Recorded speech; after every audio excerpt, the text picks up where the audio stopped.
Yo, what's up, guys? This is Stuck on Pandora, and I've currently not spoken to one of my best friends for about a week and a half, nor seen the sun for about a week and a half because this game came out, and I couldn't justify not making content for it any longer.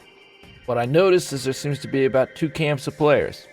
There's that camp of players who's been around with this game for a nice long time since the alpha, and they really know what they're doing, and they can basically build a supercomputer like Alan Turing and 10 minutes flat, and you have no idea what the hell they just did, but it just works. And players like myself, who just jumped into this game as it got really started trending and got popular. And I've fallen in love with this game. So I thought the way I could be useful and help is to give 5 tips and tricks for players like myself that are just starting.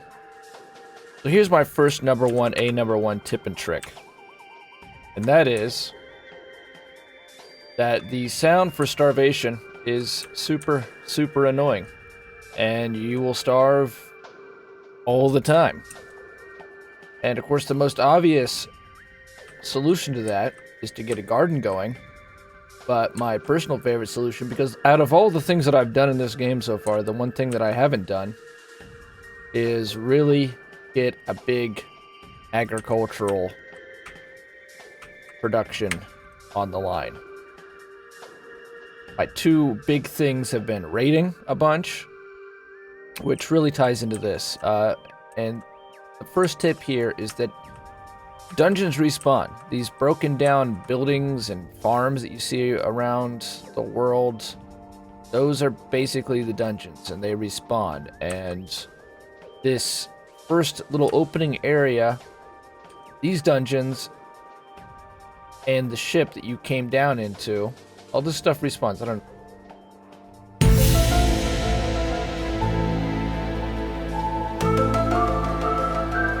know. Some cow just. You guys just see that? Oh, that robot. Wow, they slaughtered that cow big time.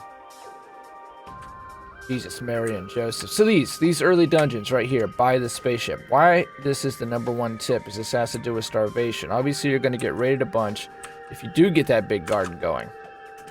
And Scribe Mechanic is all about, hey, how much can you 200 IQ a problem? Can you over-engineer or out-engineer a problem? And, okay, so first and foremost, you're going to get scrap from this.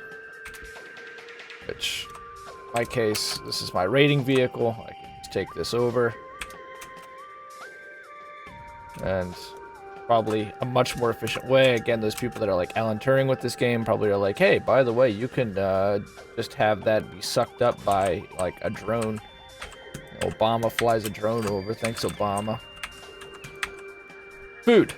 These dungeons almost always give food. I noticed the dungeons that are like deeper into the map, which I'm not sure if it's procedural or not. Like I said, this is for those people that are not like the best at this game. They're just getting started like I am.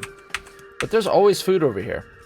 And this dungeon, the one by the ship, there's like one that's in a hayfield that's really cool, but it's kind of harder.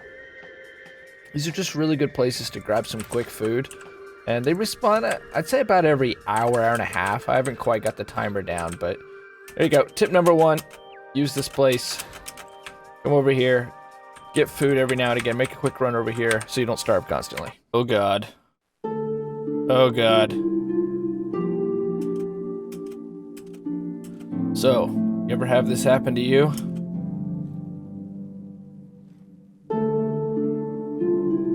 Bet you have. Holy crap, it really made it far out there this time.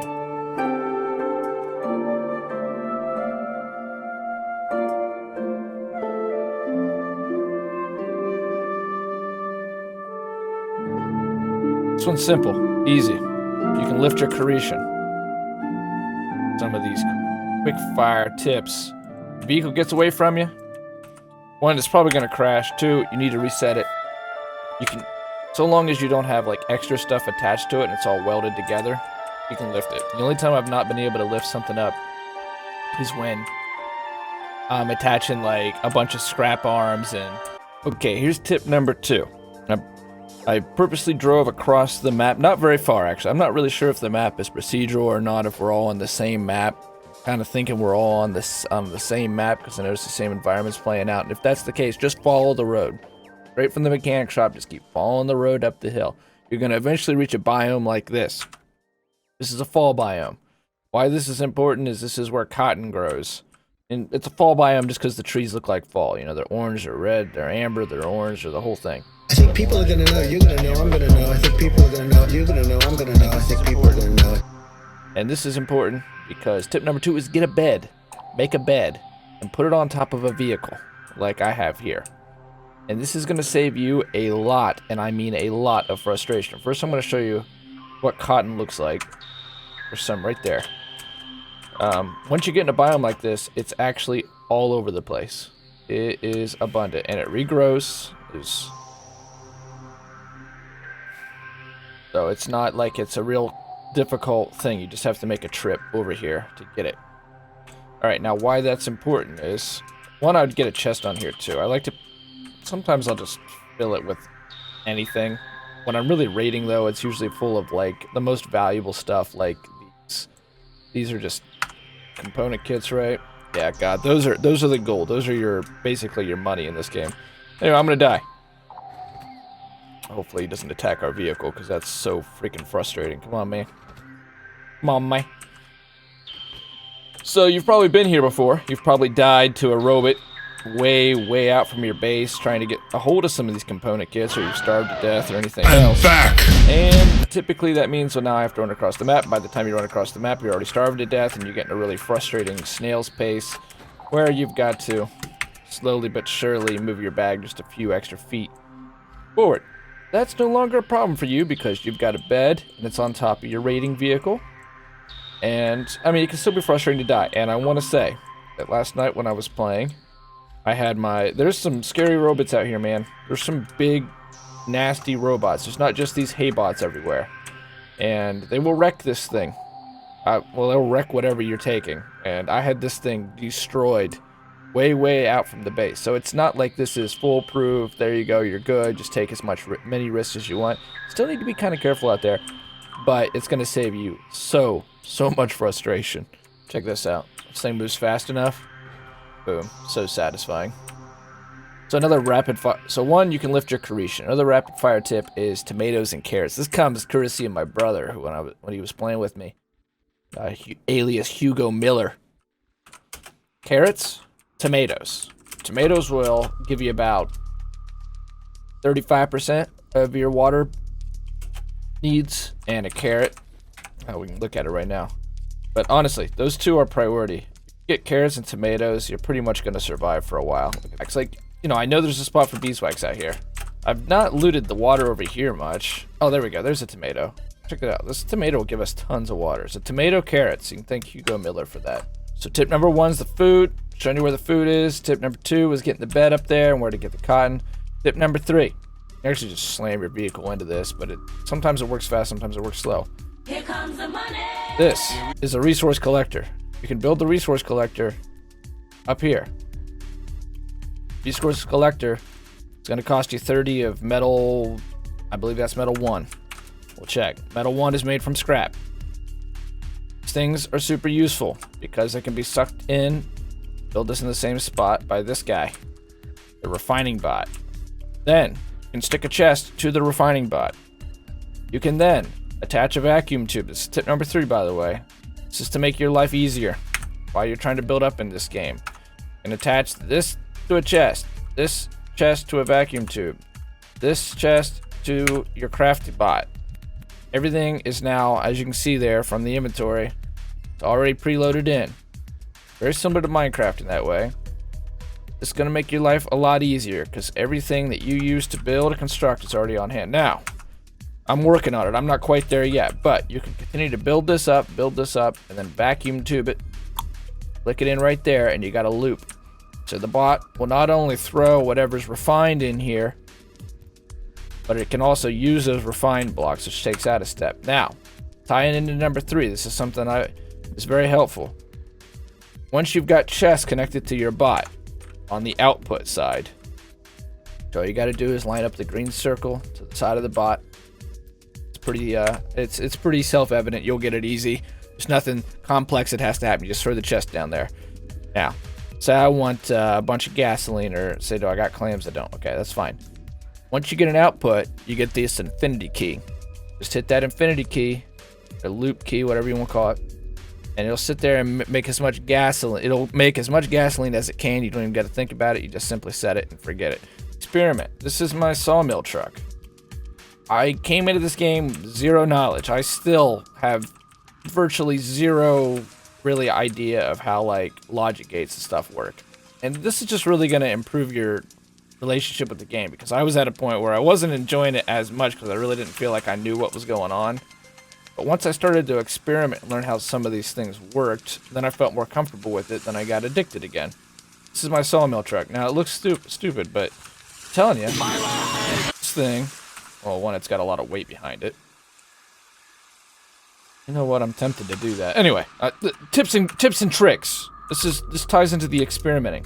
I'm gonna actually make a tutorial on it. It handles like dog crap, but at the same time, this baby can destroy.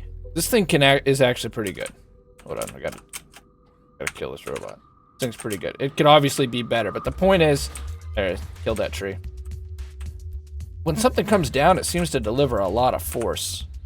The main point is here, make something that's your own. That's the fun. Like, yeah, you're probably looking at this design, which I'm going to build a tutorial for because I'm proud of it. But the point is, you're going to be proud of your own designs. That's where a lot of the fun of scrap mechanic is at. So don't be intimidated. Because this stuff, once you experiment a little bit, you realize, oh, it's pretty simple. Like building logic gate stuff, that's a little bit more difficult. But mechanical stuff is really not so bad. Learn some loops. This is a, classic survival game. But what separates this from, say, Minecraft and is more Fallout-esque, because Fallout sort of follows this loop, and I don't just mean 76, I mean all of them, but especially Fallout 4, Fallout 76, the more modern Fallouts. Scrap mechanics got a lot in common with those games, in the sense that you learn designated loops, like, oh, I need aluminum for a build in Fallout 4. Okay, go hit the tuna fish factory. And you know that every couple hours, the tuna fish factory is going to get, through the grace of God, going to have a bunch of aluminum trays back for some reason. Because Fallout things. Science. So, same idea here. So you need beeswax. Just realized, I tried to up my noise gate. You guys can hear the crap out of that space bar. You need wax? Okay, great. Near the mechanic shop, there's like 5 beeswax spots. They're always up on rocks. So you'll end up being rich with beeswax. If you just go out and you do that loop 4 or 5 times and just hit it on your way around. Every time you run the map, know where the little spots are. It's a general gaming tip, but it's really useful in scrap mechanic. Have a good underwater loop. All those little geysers, I'll show you. I'll run down there real quick.